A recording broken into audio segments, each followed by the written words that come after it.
দর্শক, গাজীপুরের প্রয়াত নেতা হান্নান শাহের মৃত্যুবার্ষিকী উপলক্ষে একটি সভার আয়োজন করেছে বিএনপি। সেখানে রয়েছেন আমাদের সহকর্মী শফিকুল হক। আমরা সরাসরি যুক্ত হচ্ছি তার সঙ্গে। শফিকুল, নিশ্চয়ই আমাকে শুনতে পাচ্ছেন? যেমনটি জানাচ্ছিলাম দর্শকদের যে প্রয়াত নেতা হান্নান শাহের মৃত্যুবার্ষিকী উপলক্ষে সভার আয়োজন হয়েছে। কোন কোন নেতা যুক্ত হচ্ছেন আজকের সভায়, সেখানকার সর্বশেষ তথ্য জানবো আপনার কাছ থেকে।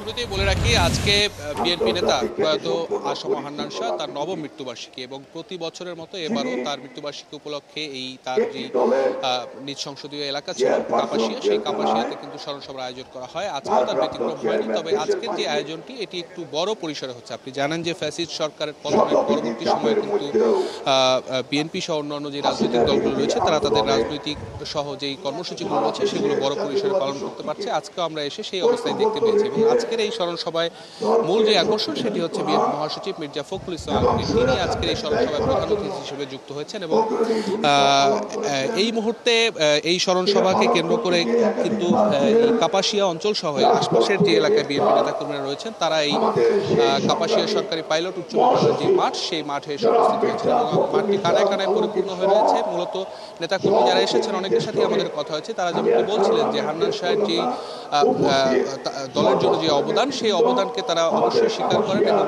ভবিষ্যতে হান্নান শাহের মতো নেতৃত্ব কাপাসিয়া থেকে তৈরি হবে এমন প্রত্যাশাও তারা করেন। একই সাথে আরেকটি বিষয় বলে রাখি, আসছে ত্রয়োদশ জাতীয় সংসদ নির্বাচন কিন্তু সামনে। সেই নির্বাচনকে কেন্দ্র করে কিন্তু দলের শীর্ষ পর্যায় থেকে নেতৃবৃন্দ কিন্তু বিভিন্ন সভা সেমিনার বক্তব্য দিয়ে থাকেন। আজকেও এখানে উপস্থিত নেতাকর্মীরা প্রত্যাশা করছেন সামনের নির্বাচনকে কেন্দ্র করে দলের মহাসচিব মির্জা ফখরুল ইসলাম আলমগীর এখান থেকে কোনো বার্তা দেন কিনা বা সেই বার্তাটি শোনার জন্যই তারা মূলত উদ্গ্রীব হয়ে এখানে বসে আছেন। তো আমরা রয়েছি সেই স্মরণ সভায়। স্থানীয় নেতৃবৃন্দ এখন পর্যন্ত বক্তব্য রাখছেন। কিছুক্ষণের মধ্যেই বিএনপি মহাসচিব মির্জা ফখরুল ইসলাম আলমগীর তার প্রধান অতিথির বক্তব্য এখান থেকে রাখবেন। তো এই ছিল এখন পর্যন্ত। শফিকুল, ধন্যবাদ আমাদের সাথে যুক্ত থাকার জন্য। দর্শক, যেমনটি বলছিলাম যে প্রয়াত নেতা হান্নান শাহের মৃত্যুবার্ষিকী উপলক্ষে বিএনপি একটি আলোচনা সভার আয়োজন করেছে এবং সেখানে রয়েছেন মির্জা ফখরুল ইসলাম আলমগীর সহ আরও অনেক বিএনপির নেতা। সেখানকার সর্বশেষ তথ্য জানানোর চেষ্টা করছিলাম।